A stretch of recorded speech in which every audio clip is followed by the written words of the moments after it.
नमस्कार मित्रांनो, मी प्रसाद आदमने तुमचं स्वागत करतोय माझ्या या यूट्यूब चॅनलवरती हर हर महादेव। तर आज आहे मकर संक्रांत आणि मकर संक्रांत ही आपल्या पूर्ण भारतामध्ये खूप जल्लोषाने साजरी केली जाते। मकर संक्रांतीला प्रत्येक वेगवेगळ्या स्टेटमध्ये वेगवेगळे नावं आहे। तर गुजरातमध्ये तिला उत्तरायण म्हटलं जातं, तर उत्तर प्रदेश आणि बिहारमध्ये त्याला खिचडी नावाने बोललं जातं, तर तेच तामिळनाडूमध्ये तिला पोंगल या नावाने बोललं जातं। मकर संक्रांत ही पूर्ण देशामध्ये आपल्या भारत देशामध्ये साजरी केली जाते। मकर संक्रांत महाराष्ट्रामध्ये साजरी करत असताना त्याच्यामध्ये लहान मुलं मोठे मुलं पतंग वगैरे उडून आपलं एन्जॉयमेंट करतात, मजा घेतात, गाणे वगैरे डीजेवरती वगैरे नाचणं वगैरे असं असतं।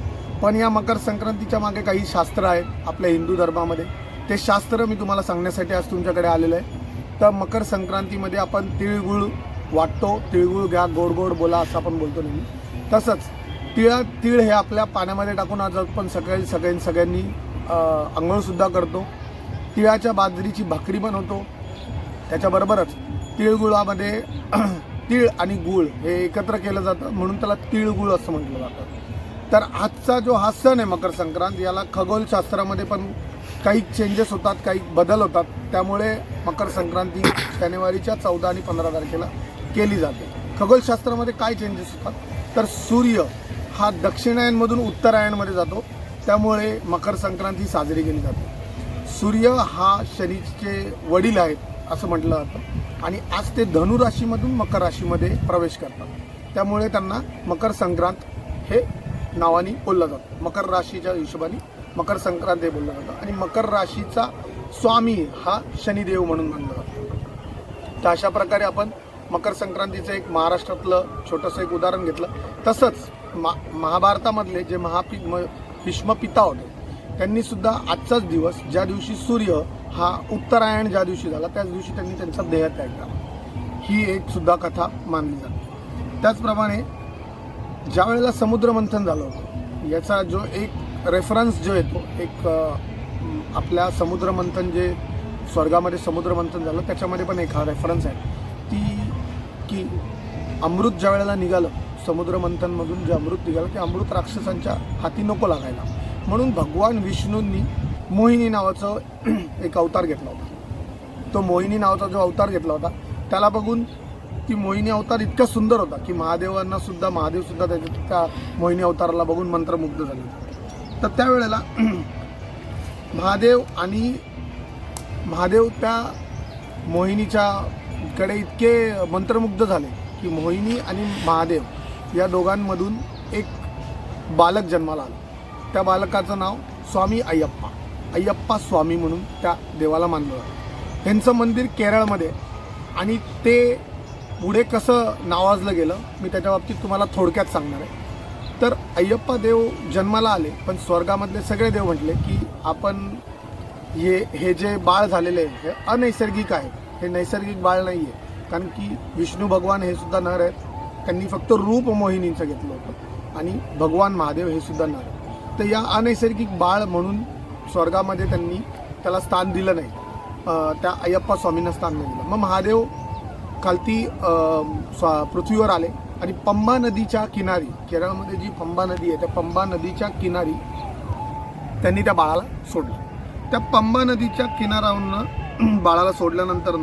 पंडालमचे एक राजा आहेत ज्यांचं नाव राजशेखर आहे। एका साऊथ इंडियन ग्रंथामध्ये ही कथा लिहिलेली आहे, ती तुम्हाला मी जे सांगतो।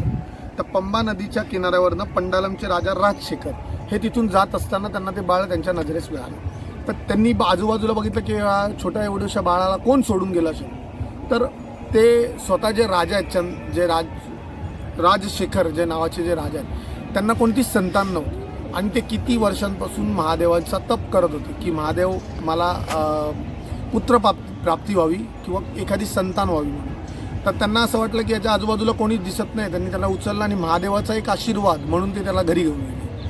ते घरी गेल्यानंतर त्यांनी ते त्यांच्या ज्या राणी त्यांनी त्यांचं नाव मणिकंठन ठेवलं, कारण की जे बाळ ज्या वेळेला मिळालं तेव्हा त्या बाळाच्या गळ्यामध्ये एक मणी असतात ना बारीक बारीक, त्याची माळ होती, त्यामुळे त्याचं नाव ठेवलं मणिकंठन। मणिकंठन हळूहळू मोठा उरायला लागला आणि तो 12 वर्षाचा झाल्यानंतर मणिकंठन जेव्हा 12 वर्षाचा झाला त्यावेळेला ती जी राणी होती राजशेखरांची जी राणी होती त्या राणीची इच्छा नव्हती की अशा जंगलात मिळालेल्या बाळाला आपलं राजपुत्र म्हणून बनवायची तिची मनामध्ये कधीच इच्छा नव्हती.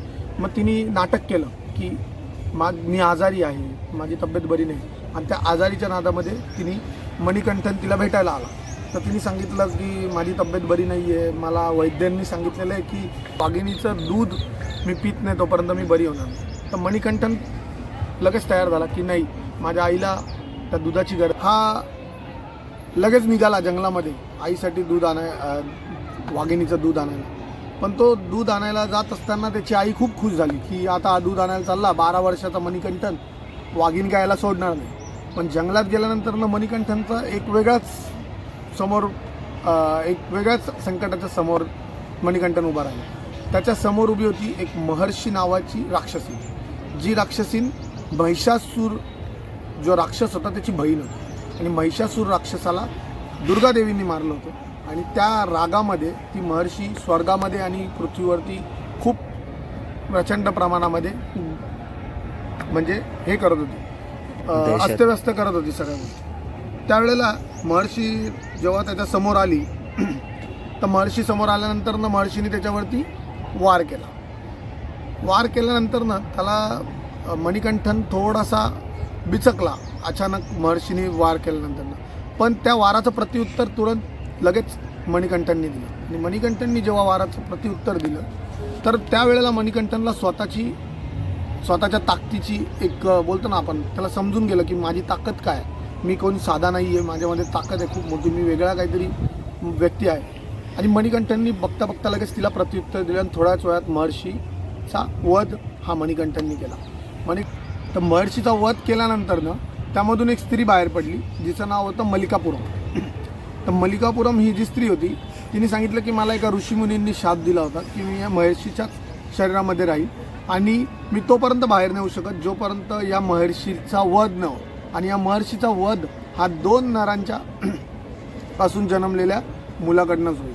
त्यामुळेच ही महर्षी एवढा सगळा म्हणजे अस्तव्यस्त करत होती सगळ्या गोष्टी. तर त्यावेळेला जेव्हा महर्षी मेली आणि ही मल्लिकापुरम जी स्त्री आहे ती बाहेर आली तर त्या स्त्रीने सांगितलं की मणिकंठनला धन्यवाद वगैरे देऊन त्यांनी सांगितलं की मला तुमची सेवा करायची, मला तुमच्याशी लग्न करायचं. पण मणिकंठननी लहानपणी शपथ घेतली होती की मणिकंठन हा आयुष्यभर ब्रह्मचारी म्हणून राहील. तर मग ब्रह्मचारी मणिकंठननी तर शपथ घेतली होती की मी ब्रह्मचारी म्हणून राहील. तर मणिकंठन त्यांना सांगितलं की मी त्या मोठ्या घनदाट जंगलामध्ये जाऊन तपश्चर्या करत बसणार आहे आणि तपश्चर्या करत असताना मला वेगवेगळे माझे भक्तगण भेटायला येतील. ते भक्तगण भेटायचे ज्या दिवशी बंद होतील त्या दिवशी मी तुझ्याशी लग्न करेन. तर मल्लिकापुरमनी हे ऐकल्यानंतर तिने सांगितलं ठीक आहे, तुम्ही तिकडे तुमच्या ध्यान अवस्थेमध्ये बसा, मी इथे माझं ध्यान करते.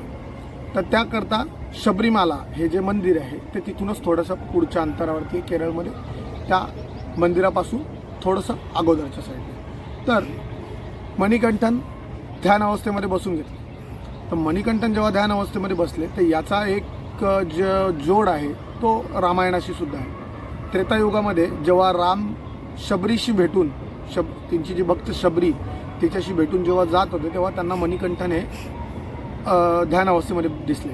तर ध्यान अवस्थेमध्ये पण असताना मणिकंठनाला जेव्हा दिसलं की अयोध्याचे राजकुमार राम आपल्याला भेटायला येतात जे की विष्णूचे अवतार आहेत, त्यावेळेला मणिकंठन त्यांच्या ध्यान अवस्थेतून बाहेर आले आणि राजा रामांना भेटले.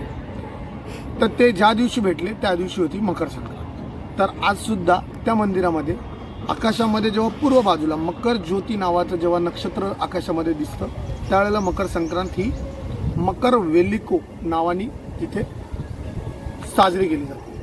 आणि ते जे स्थळ आहे ते स्थळ केरळमध्ये, ते केरळमधलं सगळ्यात मोठं तीर्थस्थळसुद्धा मानलं जातं. जर तुम्हाला मकर संक्रांत मकर वेलिकोला जर कधी अय्यप्पा स्वामी जे आहेत ज्यांचं नाव मणिकंठनसुद्धा आहे त्यांचं जर दर्शन घ्यायचं, कठोर वेगवेगळ्या गोष्टी आहेत त्या पाळाव्या लागतात आणि मग तुम्हाला मकर संक्रांतीच्या दिवशी अय्यप्पा स्वामींचं दर्शन होतं.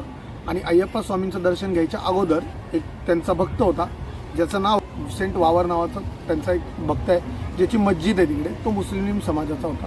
तो मणिकंठनांचा खूप मोठा भक्त होता. त्याचं दर्शन घेऊन तुम्ही त्यांचं दर्शन घेऊ शकता. आणि अशा प्रकारे केरळमध्ये ही मकर संक्रांत मकर वेलिको नावाने साजरी केली जाते. तर ही होती आजची छोटीशी एक वेगळी आगळी केरळमधली स्टोरी. बाकी तुम्हाला सगळ्यांना मकर संक्रांतीच्या खूप खूप शुभेच्छा. माझा जर हा व्हिडिओ आवडला असेल तर तुम्ही मला कमेंट सेक्शनमध्ये सांगायचं आहे की व्हिडिओ कसा वाटला, आणि तुमचं काही सजेशन असेल की मी कोणत्या अजून टॉपिकवरती व्हिडिओ बनवला पाहिजे, कुठल्या विषयावरती बनवला पाहिजे, तर तो सुद्धा तुम्ही कमेंट सेक्शनमध्ये सांगा. आणि माझ्या यूट्यूब चॅनलला सबस्क्राईब करून त्याच्या बाजूला बेल आयकॉन येईल, ते बेल आयकॉनसुद्धा दाबा की जेणेकरून तुम्हाला माझा जेव्हा व्हिडिओ येईल तुम्हाला लगेच नोटिफिकेशन येईल. आणि लाईकसुद्धा करायला विसरू नका. धन्यवाद. हर हर महादेव.